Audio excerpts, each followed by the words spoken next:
Hi reading buddies, it's Mrs. K. I'm here with another picture book, one of my favorites from when I was younger, called Loveable, Lyle. Show this to your parents and see if they remember this book. The author is Bernard Weber, and it's about a crocodile, and he goes to school and lives in a neighborhood and with a family of humans, and it's all about friendship and accepting each other the way we are for who we are. It's a longer story, so I probably will break it into two parts, two different videos. I hope you enjoy it.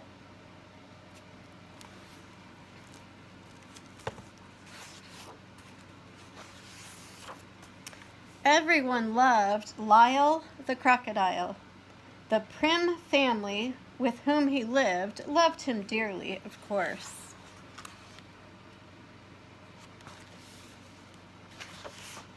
And the bakery lady loved him. She always gave Lyle a cookie, his favorite kind, with colorful sprinkles on top. And Mr. Delight, the ice cream man, loved him. He always invited Lyle to climb aboard his truck and clang the bell. And Bird loved him. Love Lyle, squawked Bird.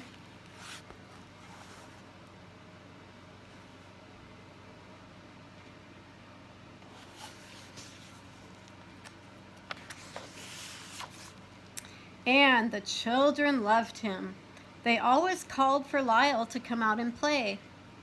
And in return, Lyle loved the whole wide, wonderful world. And he didn't have one single enemy in it. Or so he thought.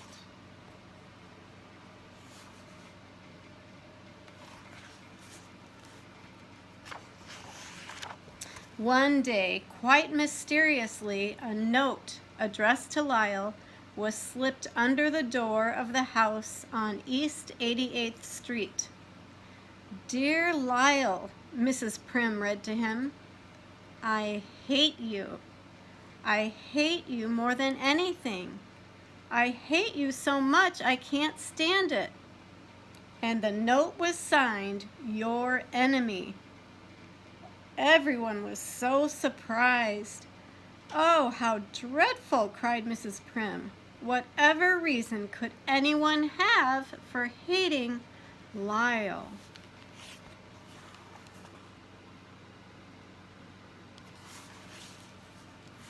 Hate's not a word that we're supposed to use. It's not a nice word. It's just part of this story. "Don't worry about it, Lyle," said Mr. Prim. "Just keep being your wonderful self and try to forget this ever happened." Lyle went off to bed that night, trying hard to forget.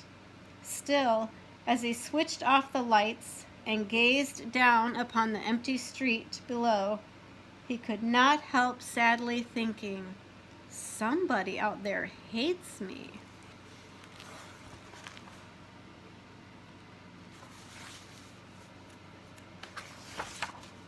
The next day, Lyle lost himself in play and managed to forget all about the note, only to be reminded by a second one delivered as mysteriously as the first.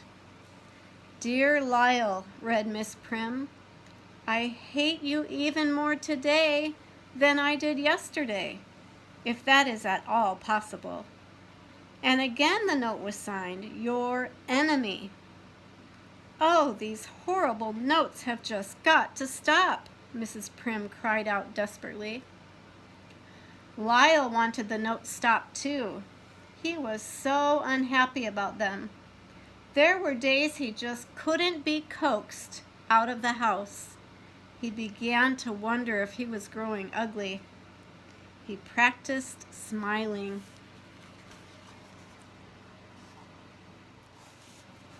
At other times, he was outdoors being his friendliest to everyone, hoping somewhere, somehow, his enemy would see what a nice crocodile he really was.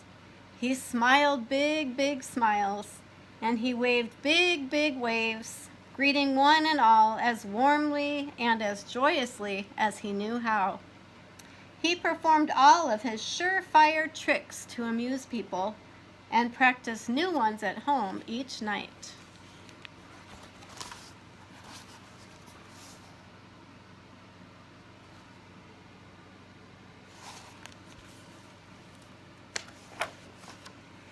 He was kind, helpful, and courteous. He held doors open for people loaded down with heavy packages. He offered his seat on crowded buses. He shared his umbrella. "My, doesn't he have nice manners," one lady remarked. "I've never seen anything like it," answered another.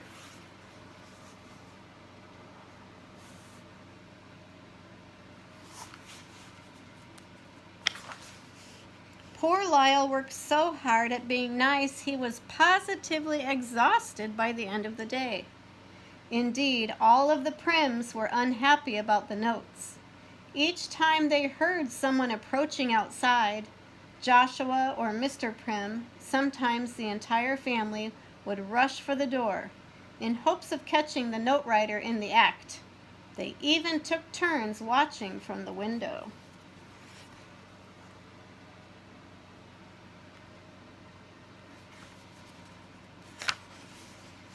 One afternoon, Mrs. Prim, Joshua, and Lyle came across the words, "Down with crocodiles," brazenly scrawled upon a fence near home.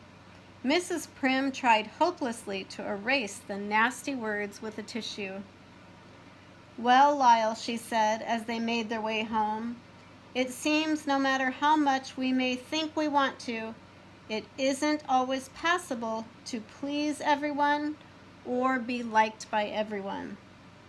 As they approached their house, they noticed the small figure of Clover Sue Hipple, the new girl in Joshua's class.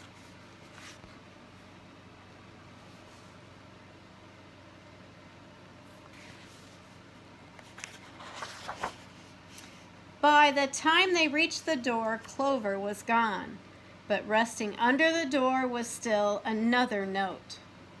"I just don't know if I can bring myself to read it," sighed Mrs. Prim, but she forced herself just the same. "Dear Lyle," she read, "I wish you would go away and never come back ever, ever, ever again." Once more it was signed, "Your Enemy." Sadly, Miss Prim crumpled the note in her hand.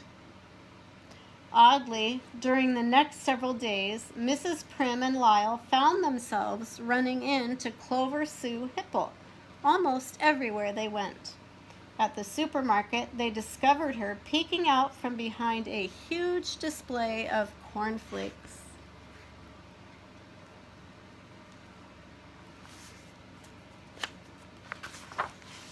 Another time they caught a glimpse of her hiding behind a tree, and again one afternoon they discovered her crouched behind a mailbox.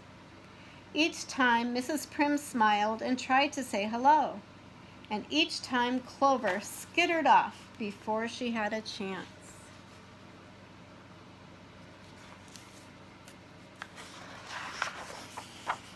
One day, as she was about to leave the house, Mrs. Prim glanced down just in time to see another note wiggling its way into the house. Quickly, she opened the door. Before her, wide-eyed with surprise, and still clutching the note, stood Clover Sue Hipple. "Clover, dear, please don't run away," cried Mrs. Prim. "I would like to speak with you about Lyle. Has Lyle done something to make you angry with him?" "He takes my friends away from me," Clover burst out.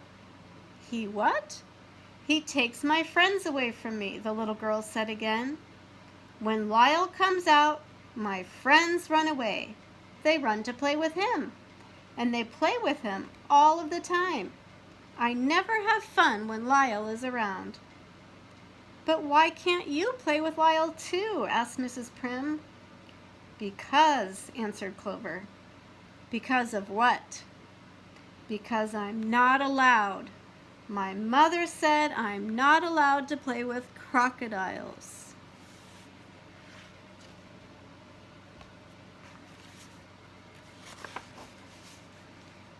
"Why don't you invite Clover's mother here to meet Lyle?" suggested Mr. Prim that night. "I'm sure when she sees for herself how gentle Lyle really is, she won't mind if Clover plays with him." Mrs. Prim telephoned Clover's mother the very next day. "Lyle and I so much want to meet you," she said. "Could you join us for a cup of tea tomorrow afternoon?" "I would be delighted," answered Mrs. Hipple. Mrs. Hipple made a note of the address, and all was cheerfully arranged. "Now who is this nice Miss Prim?" Clover's mother wondered. Setting up the new house had left her a little time for meeting neighbors. And who is Lyle? The only Lyle she knew of was that wretched Lyle the crocodile creature who lived with a most peculiar family somewhere nearby. "Imagine," she clucked disapprovingly, "a crocodile living among decent, respectable people. But this Lyle, he must be that nice Mrs. Prim's husband," she decided. Of course.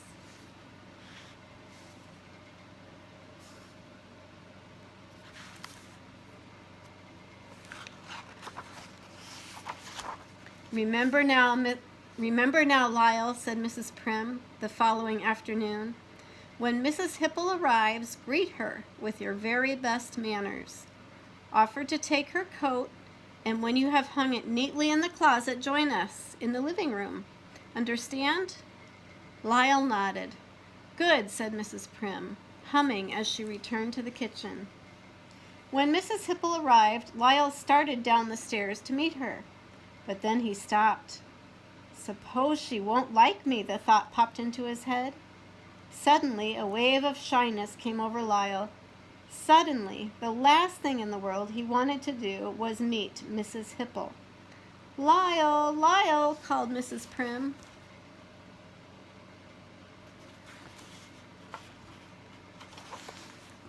"Lyle, Lyle, where are you? We have company," Mrs. Prim called again as she led her guest into the living room.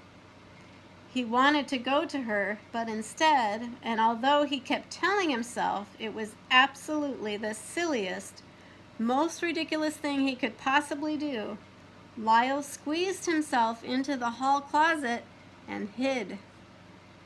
Mrs. Prim looked for him upstairs, and she looked for him downstairs.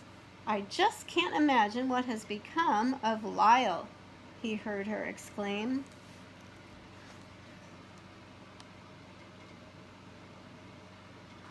Do you have a prediction what's going to happen next with him hiding in the closet? Amid the tinkling of teacups, Lyle could hear the voices of the two women. They talked about this, that, and everything under the sun. It was so stuffy and uncomfortable in the closet, he began to wish they would talk about Mrs. Hipple leaving. At long last, Lyle heard Mrs. Hipple say, "I must be going now," and Miss Prim say, "I'm so glad you came, and I'm so sorry you missed Lyle. But I do hope you will be meeting him real soon." Then Lyle heard the handle of the closet door turn as Mrs. Prim said, "Here, let me get your coat."